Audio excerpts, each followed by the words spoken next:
Today we are going to discuss about what is the Young modulus. What is the Young modulus?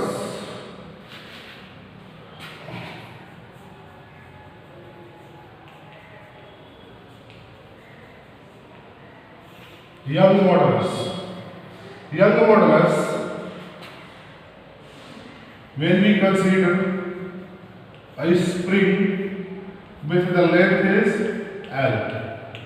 If the force applied on this spring or load applied on this spring, it will be changing the original length, that is delta L, isn't it?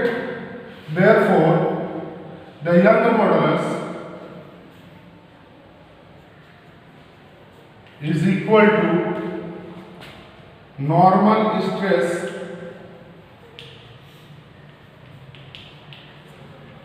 upon longitudinal strain.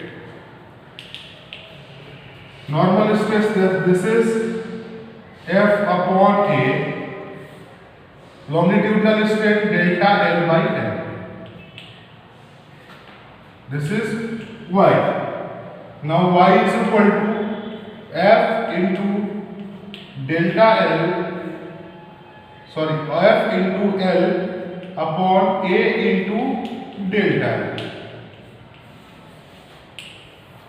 If the radius of this wire is R, अगर radius यहाँ पे R है, if the radius is R, therefore A is equal to pi R square, isn't it? Therefore Y is equal to F into L upon pi R square into delta L. This is in Newton per meter square. This is in Newton per meter square.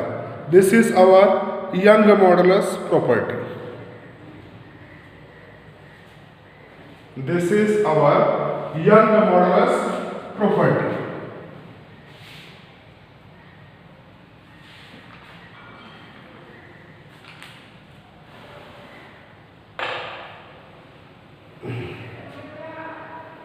Now the question on this formula, let us talk about the questions.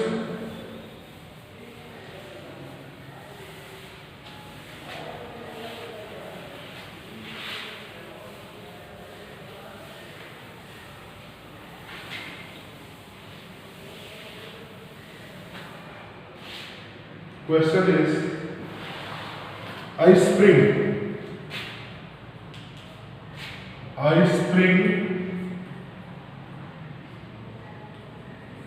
of 60 centimeter, a spring of 60 centimeter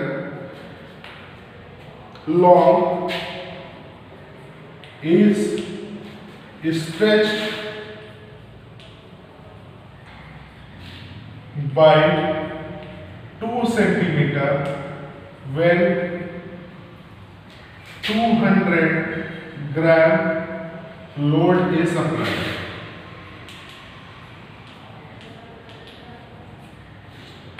What will be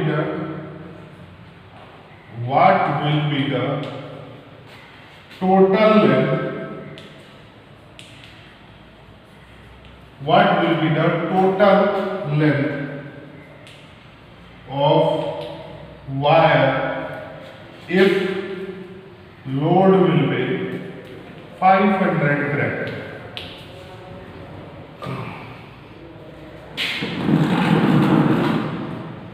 एक spring है, समझिएगा question. एक spring है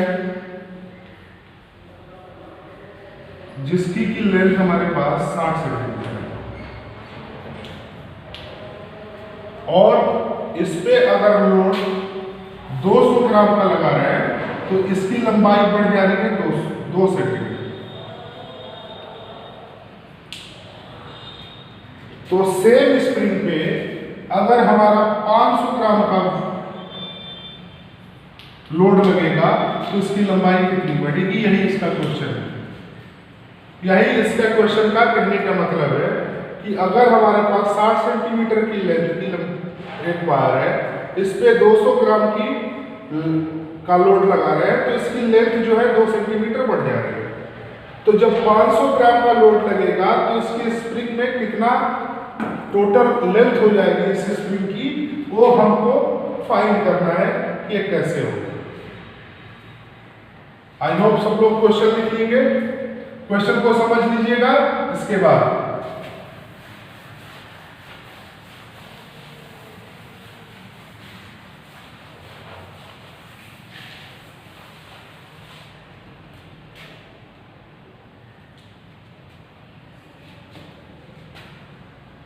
we know that Young modulus y is equal to f into L upon A into delta L। अब f निकालना है हमको, तो f क्या हो जाएगा, f is equal to m into g. m क्या है हमारे पास 200 ग्राम यानी कि 0.2 kg इंटू 9.8। f हमारा हो जाएगा ये, f के जगह पे हम लोग क्या लिखेंगे 0.2 y is equal two into 9.8 और ये 60 सेंटीमीटर है लेंथ। 60 सेंटीमीटर को मीटर में चेंज करेंगे तो 0.6 आ जाएगा। क्लियर। ये हमारा दिया नहीं है या रेडियस नहीं दिया है, तो ए को ऐसे ही लिखेंगे। डेल्टा एल हमारा क्या हो जाएगा, कितना 2 सेंटीमीटर बढ़ रहा है, तो डेल्टा एल कितना हो जाएगा 0.02 मीटर। ये तो कंडीशन तब हो गई जब हमारा सब कुछ दिया हुआ। अब हमारे पास दिया हुआ है क्या, जब हमारे पास क्या होगा 500 ग्राम का लग रहा है, तो 500 ग्राम का लग रहा है तो ये 0.5 kg होगा, 9.8 होगा, फोर्स निकल गया। लेंथ हमारी वही है, ओरिजिनल लेंथ 0.6, ये हमारे ए हो गया और यहाँ पे डेल्टा एल निकाला। ये दोनों इक्वेशन हो गए। अब दोनों इक्वेशन में देखिए डेल्टा एल निकालना है, लेफ्ट हैंड साइड इक्वल है तो राइट हैंड साइड इक्वल हो जाएगा।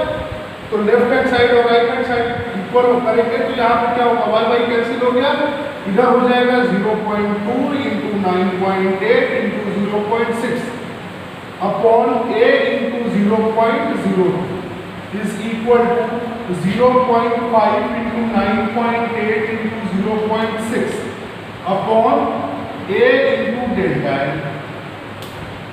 देखिए ए से ए कैंसिल आउट, 0.6 से 0.6 कैंसिल आउट, 9.8 से 9.8 कैंसिल। यहां से क्या होगा 0.5 into 0.02 is equal to 0.2 into delta L. यहां से डेल्टा एल निकाल लेंगे, 0.5 इंटू 0.02 होल अपॉन 0.2। ये आएगा हमारे पास। देखिए इसको कैंसिल आउट करेंगे, इसमें मल्टीप्लाई करेंगे तो ये हो जाएगा 0.05, यानी कि ये मीटर आएगा। इसको सेंटीमीटर में चेंज करेंगे तो क्या हो जाएगा 5 सेंटीमीटर, यानी 5 सेंटीमीटर बढ़ रहा है। तो टोटल लेंथ हमारा क्या हो गया, टोटल लेंथ विल बी, पहले हमारा